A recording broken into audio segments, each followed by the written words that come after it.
that music.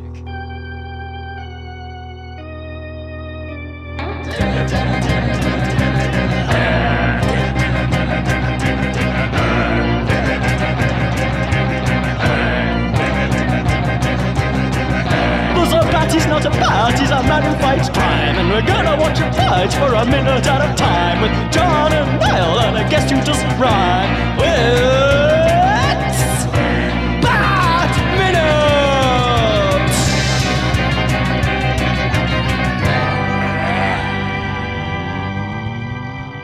Attention, citizens of fair Gotham, and welcome once again to Bat Minute Forever, the show that is all about that black rubber, baby.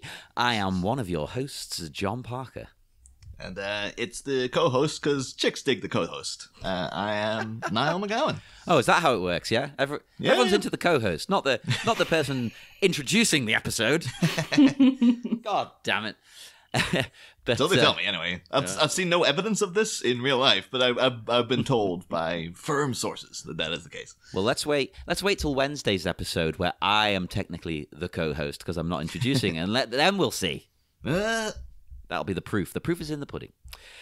But anyway, yes, we are joined today by a very, very special guest. You may remember her from previous appearances. We have Molly Plissken of Escape from New York Minute. Woo! Yay!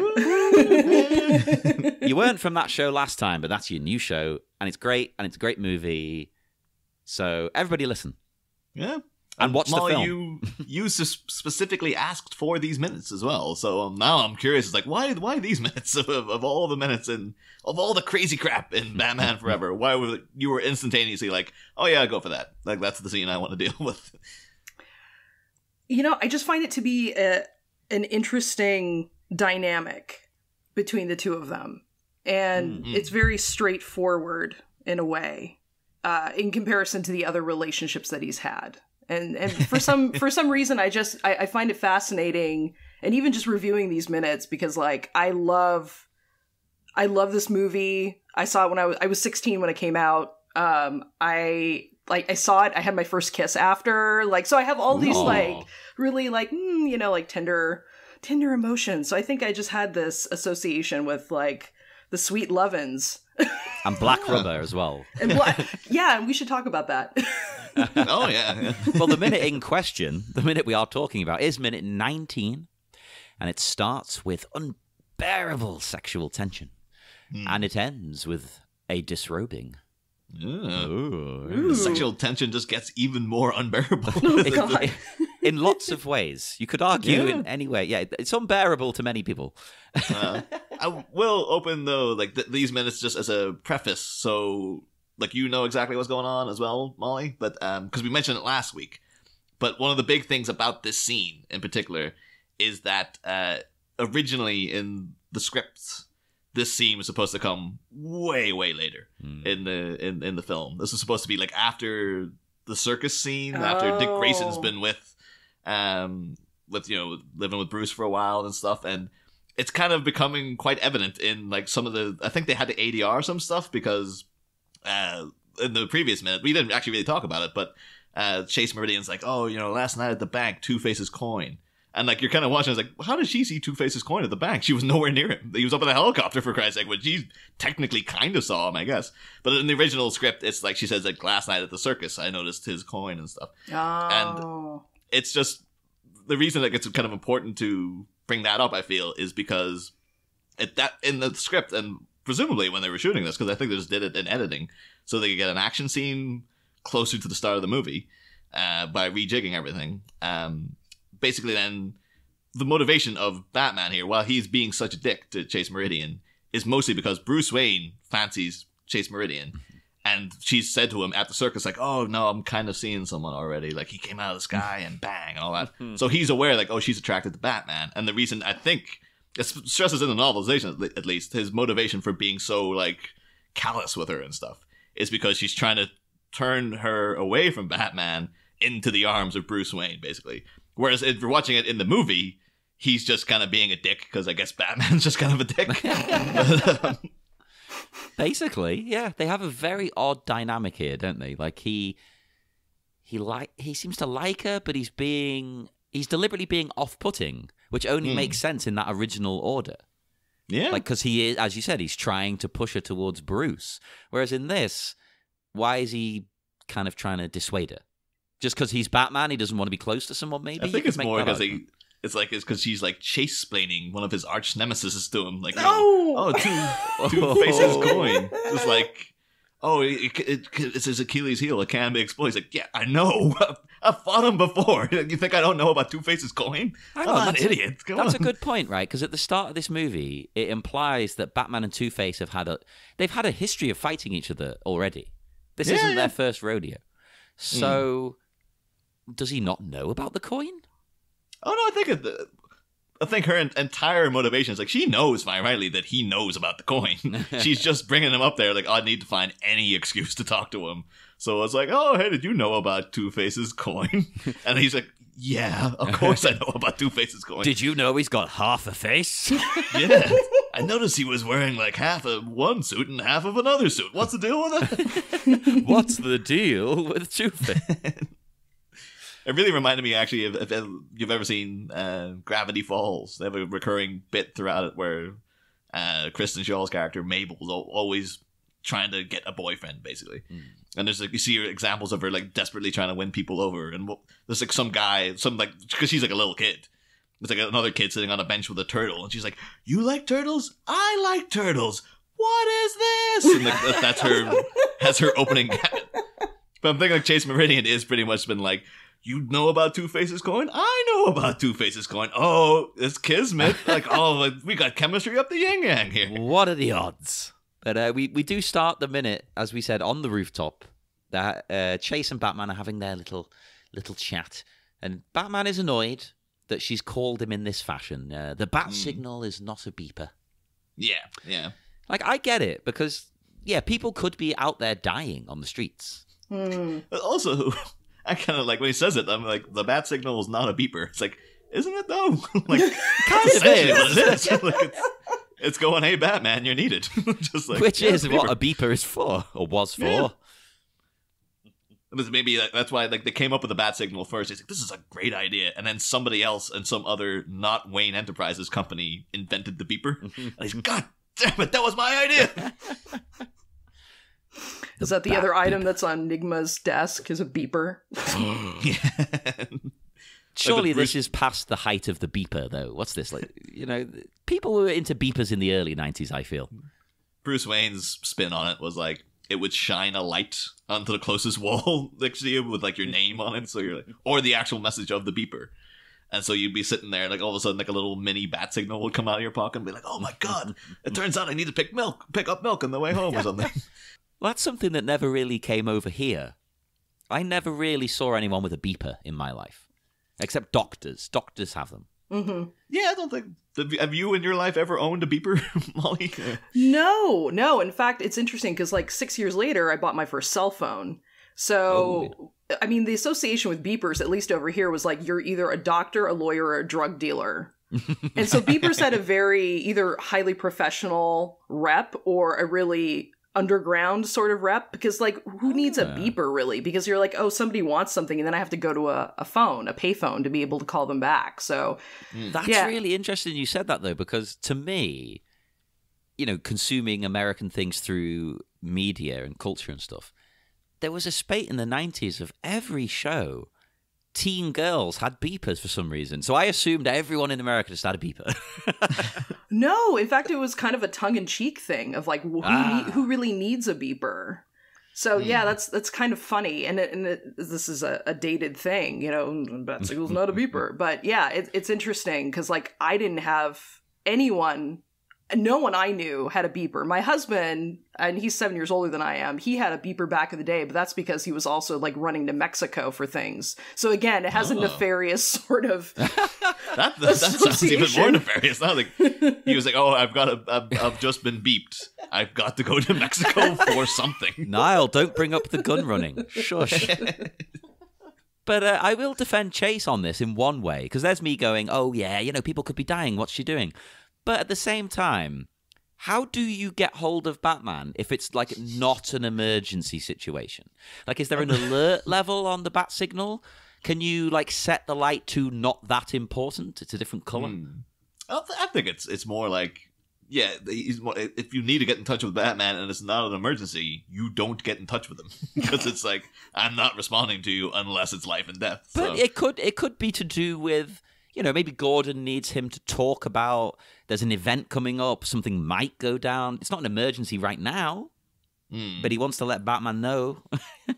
I think in like classic Batman thing, though, he would just show up and be like, yeah, I know. Because his Batman's always ahead of the game and stuff. Gordon just be like, oh, yeah, he's that clever. This guy. I was like, oh, yeah, I was just checking, okay? Like, the bat signal's not a beeper, Gordon. Like, I know, you keep saying. Well, it's kind of dad scoldy here, too, which is kind of funny. Yeah. Oh, God, no, I've not thought, you know what? I've not thought of it like that, but he is talking like a dad.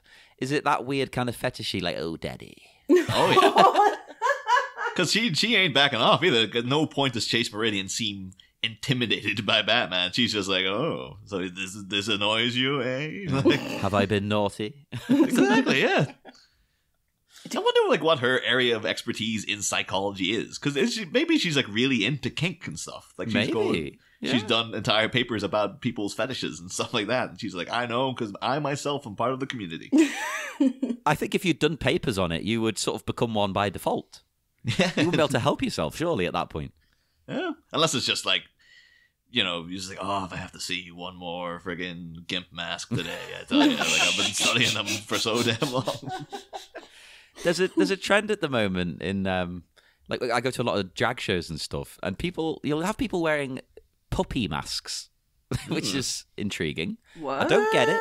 You do you. If you're into that, that's cool. I don't get it, but whatever. Yeah. I don't have to get it. Well, this is the kind of thing we need Brittany Simon here for. Because like she would be on board with all this stuff. Yeah. She's the resident expert of like all things kinky. But yeah, I do love his delivery though. Like, you know, you brought me here for this. Like, it is really like the more emotion than Val Kilmer expresses at any other point in the movie. Almost really. Yeah, he's not the most expressive person, which works for Batman, but I think doesn't work for Bruce. Bruce needs to either be the weird Michael Keaton reclusive kind of guy, or the Christian Bale, oh, I'm a cool hip dude. Whereas Kilmer's just kind of like, I don't know, he's playing it like it's got a duality to it, but he's also playing both parts one note. So it doesn't really make sense. Just him and Tommy Lee Jones went to the same idea school of just like duality, but both things are exactly the same. And Chase as well, she says, I wish I could say that my interest in you was purely professional. Whereas I think we got the hint that it isn't. We knew that already, Chase. I mean, the lingerie did the talking. Or is this just like standard Gotham evening wear these days? I don't know. I don't know, because I think too, she must be freezing up there. It looks cold. Like, yeah, it's like on top of a friggin' skyscraper. Like, you see how cold it is because the Batman's nipples are poking out through the damn suit. Like, that's how cold it is. And she's just like up there. Maybe it's like a kind of like a sadomasochist thing. She's like, yes, I'm freezing up here. Like, yeah, warm me up, Daddy Bats. Yeah. It's like, oh, that rubber you're in is pretty sweaty looking. You know? It's like, it must be pretty warm in there. Yeah, it would be like a puddle that'd fall out if he took it off. I think I understand his irritation as well, though, and the fact that, like, yeah, he had to zoom in to get that suit on, and then have to climb up all the way to the top of the goddamn building, and then to be like, what? Oh, you're just coming on to me. Oh, for Christ's sake, come on. Niall, you don't understand romance. Come on. Is there romance afoot here, though? Or is it... I think it's more just, like, full-on lust. It's at lust, this point. Yeah. This is just, like, she ain't looking for, like, friggin'... You know, this would be kind of like... If she was successful at Batman, I wouldn't be surprised if, like, 10 minutes later, she's, like, smoking a cigarette going, like, yeah, so I gotta get up early tomorrow, you know? And I think I got a headache as well. So I'll go. I like that, though. I respect it. She doesn't mess around. Like, she says what she wants, and she goes for it. Yeah. Which, you know, that's cool. You have to give it to, like, the movie, because Chase Meridian, like, beyond the whole just becoming a damsel in distress in the third act, like, she's a good sort of character in terms of, like, oh, she's a strong, she's a professional, intelligent woman, independent in her own right and stuff like that. And they're showing her as very sexually liberated and very just, like, goes out and gets what she wants, which I guess for, like, 1995 in a family movie is quite a progressive kind of... In a family movie especially, yeah. Jesus. Well, I love that this is, again, 1995, and she takes off this kind of silky robe thing. But, now just kind of some lingerie is pretty pedestrian. We're in the time of, Nikki selfies and such. So taking off a jacket really isn't enough to really arouse passions these days or be a little taboo. I don't know. I'm of the school who thinks, sometimes less is more. So sometimes being a little bit covered up, I think it's sexier than being naked. John's is like, oh, Greta Garbo could do more for me with one raised eyebrow than It's true. I mean, you see, look in the old ankle reveal on occasion. That's the thing. You're so used to seeing. Not that I seek it out. You're so used to seeing naked pictures, and things like that. It doesn't have an effect anymore. So I think this actually it flips back around into being more erotic again. It's gonna get the point because you have like on like Instagram like the Free the Nipple campaign, which is like it's one of those things. It's like fair enough actually, but then that is successful. It's just gonna be like you just see naked boobs and naked people all the time. Like it could end up robbing the mysterious eroticism of the human form. But is that an entirely bad thing? Yeah, who's to say?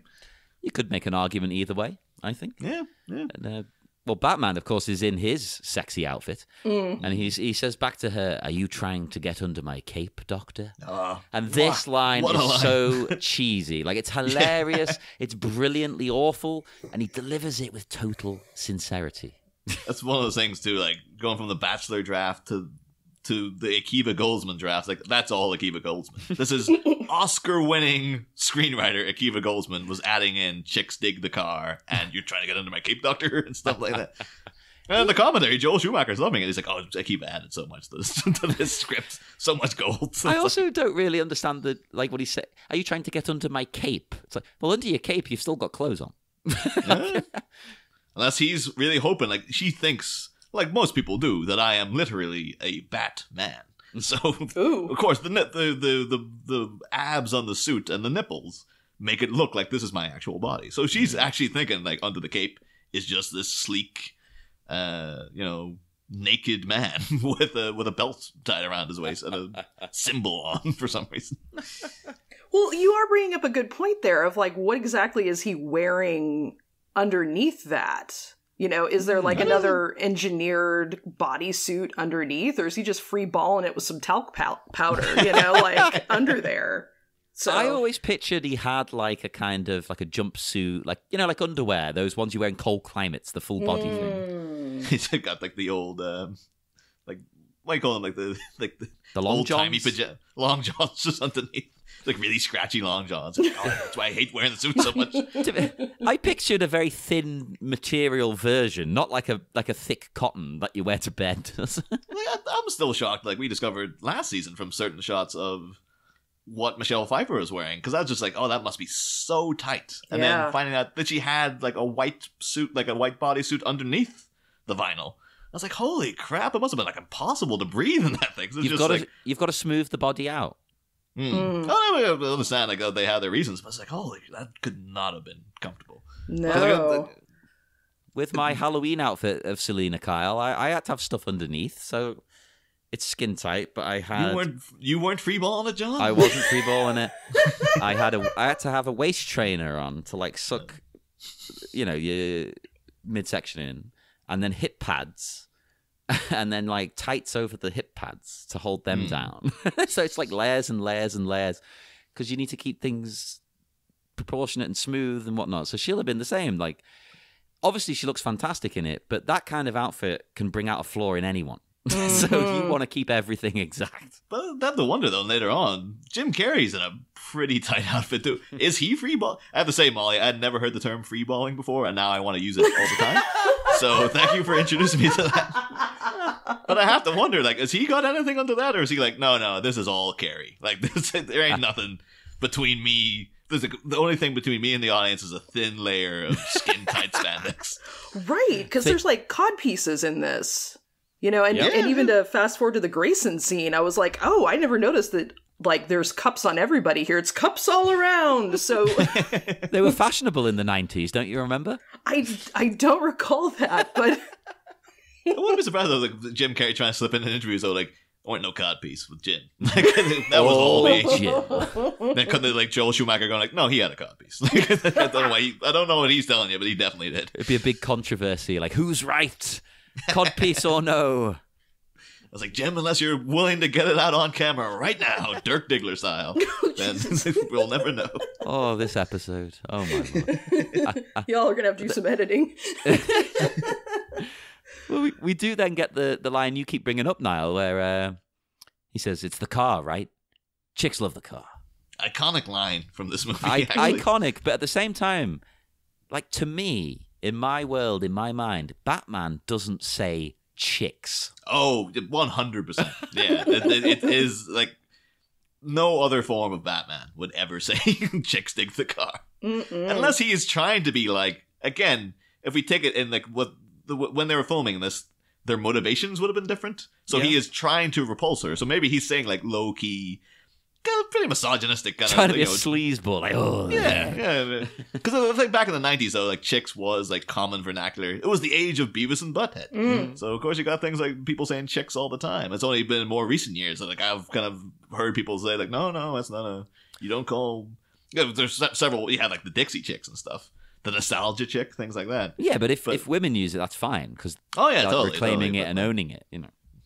Although I actually, because I became curious then, I was like, I wonder where it came from originally, though. And I did a little look into the etymology of the slang term chicks. And they were like, oh, you know, mostly popularized by beatniks in the 50s and stuff like that. And a lot of people thinking it would have come, actually, I know you'll appreciate it, John, but from, British slang of bird. I was like, I'm gonna have to pull some birds, which just reminds me of Bottom with Rick Mayall and Adrian Adams constantly talking, we're gonna get some cracking birds in and stuff. But some people are really going far back with it, saying like dating it like to, you know, friggin' Shakespeare. They're saying like apparently there's a line in Macbeth Act 4, Scene 3. So I was just double checking that because it's Ivy. And it's like, Ivy is 4, yeah. So yes, despite what foreigners think about us over here, we don't know Shakespeare off the top of our head. But apparently there's a line where Macbeth says, referring to women, like, all my pretty chickens and their dame in one fell swoop. And some people are going to come from that. And then other people are like, well, it's an American term, probably from like LA. And you got a lot of Spanish and Mexican people in LA. And chica is young woman in Spanish. Oh, okay. Yeah, so it's probably coming from that. And that's more like, that's just like, I guess, I would believe that over, you know, loads of other things. And then I've got the whole other, people are having whole arguments about like whether it was an offensive term or not an offensive term. Some people are saying like, because you could link it to someone being bird-brained. So they're trying to say by calling a woman a chick, then that is indicating that she's like stupid, basically. Oh. And then other people going like, you could call somebody a hawk. Does that mean they're bird-brained as well? You know, the whole big internet argument spawning out after this. But I was satisfied when I was like, probably came from, you know, America, California area. Chica means young woman. Probably a lot of Spanish, Mexican people around. That's probably where it came from. I was satisfied with that explanation. Interesting. Huh. Okay. I could see that being true, actually, yeah. Yeah. I do like the idea that it was Shakespeare, because he's just coming up like, I invented eyeball and chicks. And people will come up to him like, throwing themselves at William Shakespeare, and he's like, oh, it's the quill, right? Chicks dig the quill. Oh! Yes. Yes. I'm personally more into the rough, but you know. Ooh. I'm waiting for like, I think we're getting to a point of fashion though. Like people are running out of things to wear. I'm waiting for the full-on Shakespearean outfits to come back because like we got nothing left. We're gonna have to do the friggin' Pennywise clown outfits with the big frills around the neck and stuff. Are gonna come back. Yep, ruffs and cod pieces all the way, baby. Yeah, but you know, some of us don't need cod pieces, John. Oh wow, we're not all so lucky. Although I wonder though, in this situation with Batman, if he's got a cod piece on, it must be could be under a lot of strain right now because I think yeah. when I was younger, this scene would have just bored me because I was just like, oh, come on, get the Two-Face and the Riddler. But now as a fully grown man watching it, I'm like, this is really, really sexy.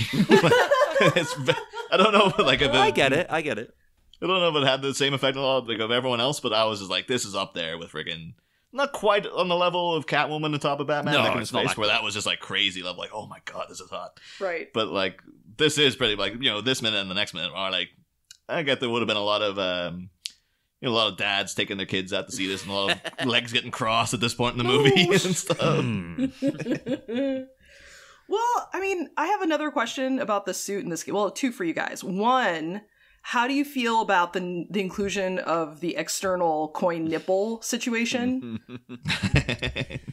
Oh god, it's hilarious. We love laughing at it, but in a serious way. Like, why are they there? I'm not a fan of it. Like, it is just like a needless distraction. I can understand. I think what they're like, it's trying to base it on like Greek statues and all this sort of thing. And again, I think we had the theory that like maybe he is trying to make himself look as if he is a Batman. So he's trying to make it look as if this is his exposed body and stuff. Yeah, but then the same he should time, paint his whole skin like grey or something. But like, what do you think about it, Molly? Are you a fan of the nipple?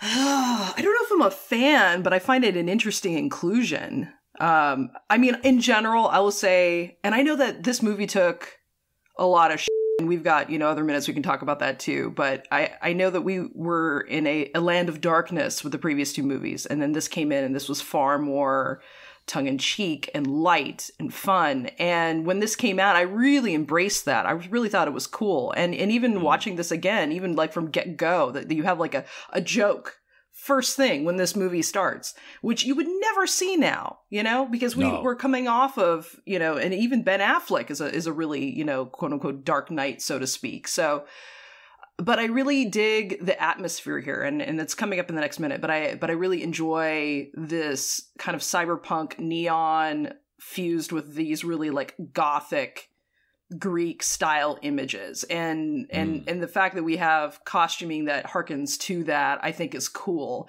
And it's a little fetishy, it's a little slightly fetishy, and and I'm cool with that. I'm good with putting a little up in here. So yeah, maybe Batman realized he's into the fet life with the whole Catwoman experience last time. He's like, oh, I'm going to embrace that a little more. Yeah. I think it is very much like it's a natural continuation from the Catwoman story. Is like, oh, he did fall in love with someone who was into the same weird stuff he's into. So the fact that he's like, it's almost like it's more next minute when Catwoman's explicitly brought up. Mm-hmm. But you would wonder, like, as a continuation of the story of Michael Keaton's Bruce Wayne and his encounter with Selina Kyle, there's a lot of the reason like he might be sort of. Well, the thing is then, because we know that the actual context of this scene was supposed to be him deliberately trying to repel Chase so she would go and, fall into the arms of Bruce Wayne or whatever. Mm. But if we're reading it as, like, the film's presenting it, we're like, well, why has he been so off-putting with her? It could be because, like, she's very sexually aggressive, going out to get what she wants. And the last person we saw like that with Batman was Selina Kyle. So maybe he is a bit like, I see too much of her in Chase. And it's, there's a lot of heartbreak there and stuff. So maybe he's like, I don't want this again. Like, I want to just like go back and sit in a cave and just be Batman. And Alfred will ask me about bringing sandwiches, and I'll say I'm getting drive-through, and we'll laugh and all that kind of stuff. I mean, I kind of read this is kind of like a guy who was like a nerd in high school, like a hardcore nerd, and like beautiful women, it was just like not, they were not stepping to him, And so I kind of feel like now here's like a guy who, started like a $10 billion tech company, has got cash, and like the chick's now hitting on him, and he's like, no, F you. I know what this is about, and I'm not gonna like step to your fetishy crap. Like I need something I need something real. So I can see why he's like, look, I'm gonna slow your roll, honey, throughout this thing.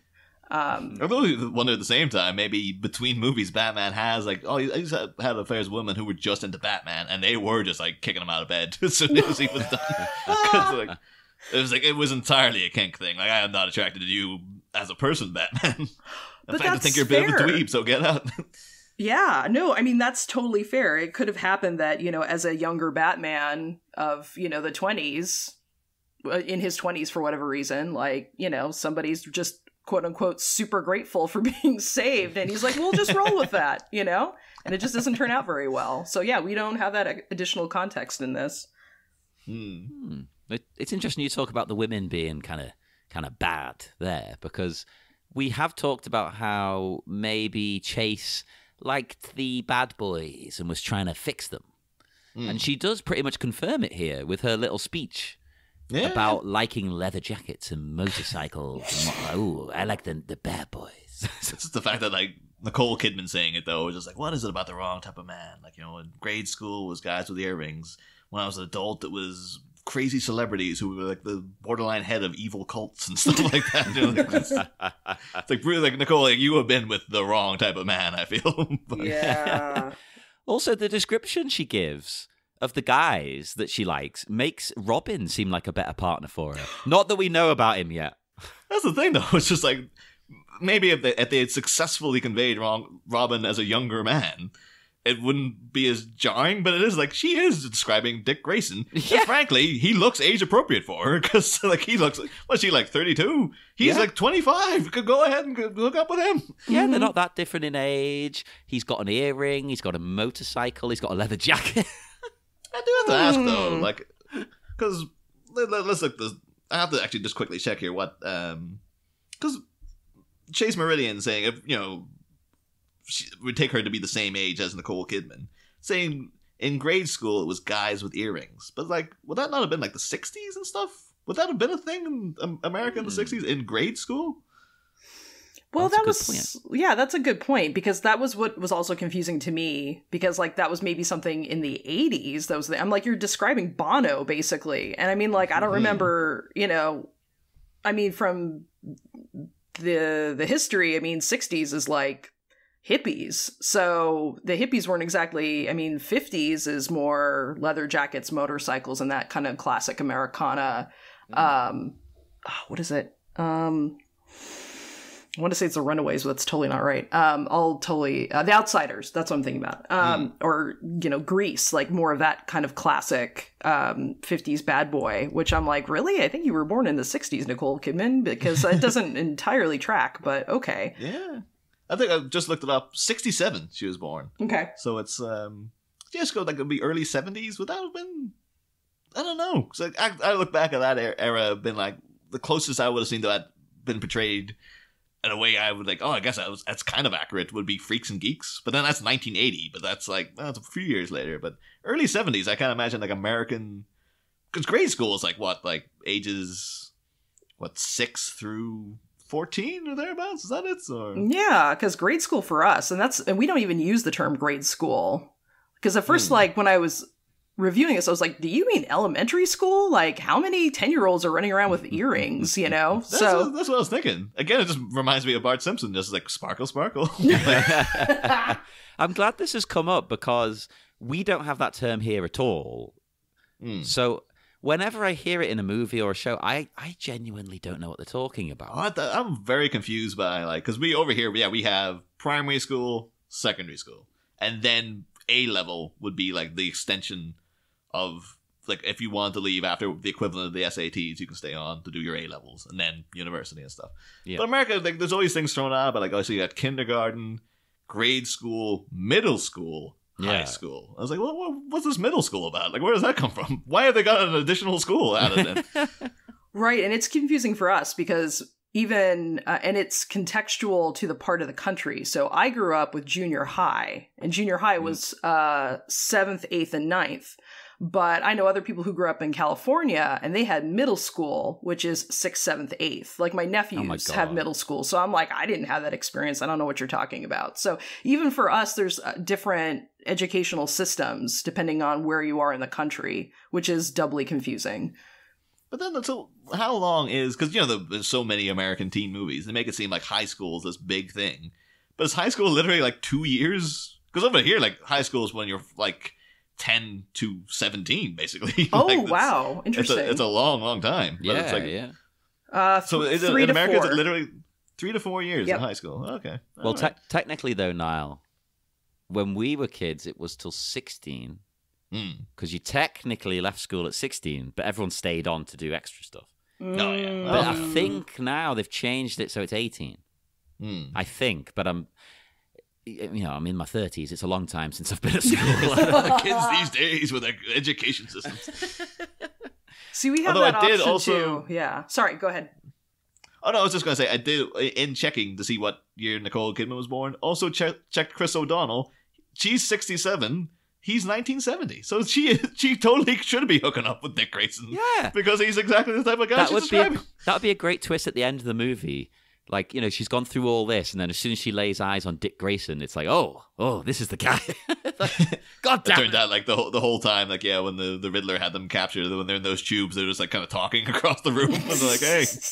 So she's just like, oh, I like this rubber outfit you got on. Like, is that an earring too? Oh, hello, Dick Grayson. Well, speaking of rubber outfits as well, she grabs Batman's rubber pecs. But But might as well just freaking tweak those nipples. Just go for it if you're gonna do it.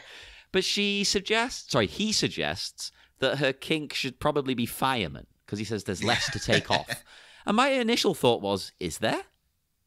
Like, Batman's suit isn't made up of many pieces.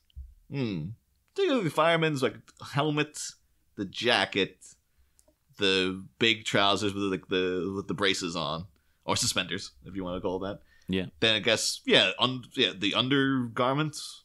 Then Batman, he is kind of like just the That's suit, well less. and then theoretically something so he's not freeballing underneath there.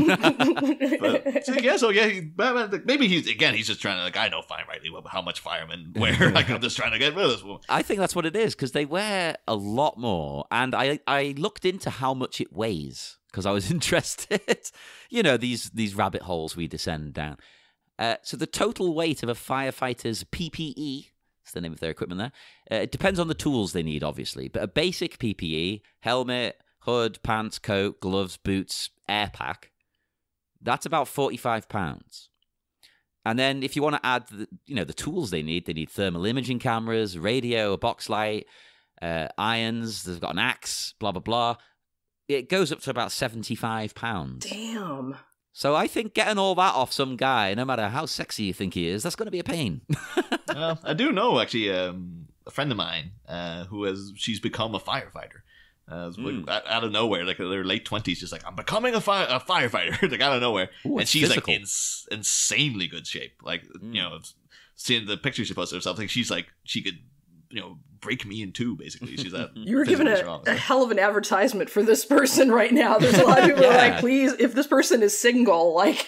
Hook her up with someone here.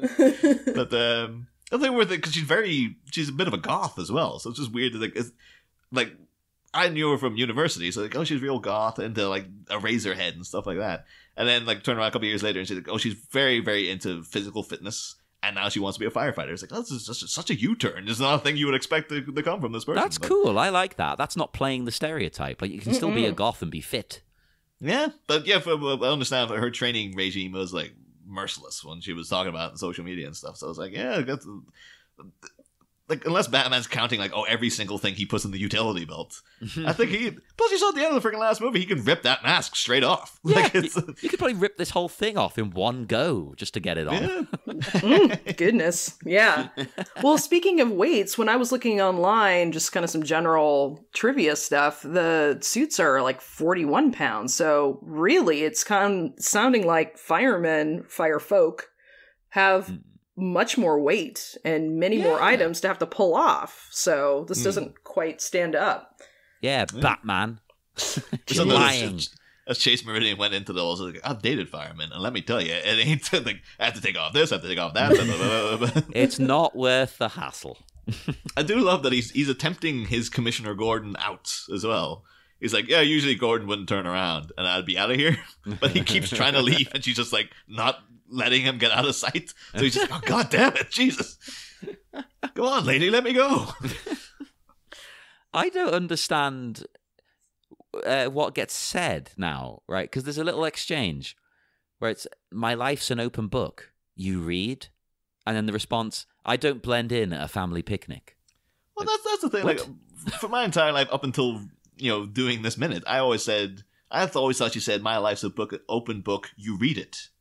But she is, apparently in the script, she is asking, you read? Like are you capable of reading? Kind of thing. Are you a fan of reading and stuff? But then the response doesn't make sense.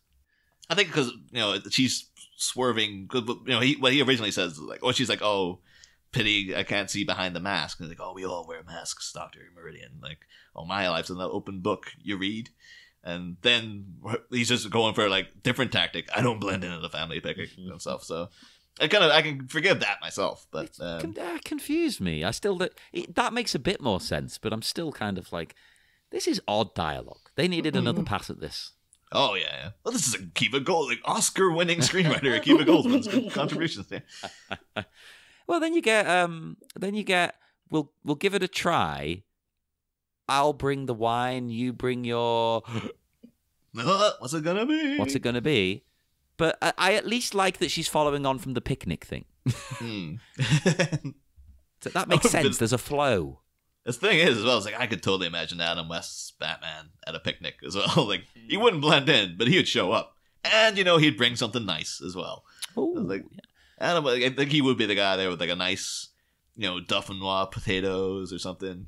Alfred would have made it, but like at least he would have shown up with like, I brought a bottle of wine and stuff as well. But classy though with the potatoes. Yeah, I like it. But anyway, do any of you guys have anything in particular about this minute you want to bring up or? No, all noted out. Yeah, I'm ready to move on if you are. Well, yes, we will depart into the dark, dark night. Molly, would you like to tell our listeners where they can find you and your podcasts and whatnot online? Yes, we are Escape from New York Minute. We're on growlermedia.com, and we're on Twitter at NYMinutePod. Woo! Woo! And check it out, everybody. And if you've never seen that movie, do yourself a favor, watch it. Maybe don't watch the second one. Bless you. No, do. Do watch the second one. It'll make the first one seem even better. I think I'm on record. I think I was on Escape from New York Minute. I went on record like I had a great time for Escape from LA. Like it's ridiculously stupid, but it's really, really fun. It's fun. It's fun. It's a bit like Batman and Robin. It's Batman. It's the way Batman and Robin is to Batman Returns. Basically. Also, Last Jedi ripped off the ending of Escape from LA. I'm just telling you, like, don't shoot the messenger. But that whole thing with Luke Skywalker, flat out taken from Escape from LA. But, oh my God, you've uncovered it. The truth at last. But yeah, do check that out, everybody. And check us out on Facebook at the Bat Minute Listeners Cave, Twitter at Bat Minute, and come to our Patreon. Give us a little bit of your money, and for that lovely, lovely donation, you will gain access to bonus episodes and all kinds of other fun goodies. You can even get a Blu-ray set signed by me and Niall if you really want for some reason. So go and buy that. That'd be great. I haven't sold one of them yet because I've never promoted it to anybody, but it's there. It's available. So go to our Patreon and we will see you again on Wednesday for more Bat Minute Forever. next time, lurid recollections in lingerie. Having perused his past and explored his predilection for a particular pussy, a cat recalling cougar moves in for the kill. But as Nicole in a nightie works her practical magic on a randy dark nightie, can the signal pirating siren be cop-blocked from her Jolly Roger by a certain old Constable Codger? Find out Wednesday, same Bat Pod, a different Bat Minute. Ba-da-da, ba-da-da-da-da-da-da.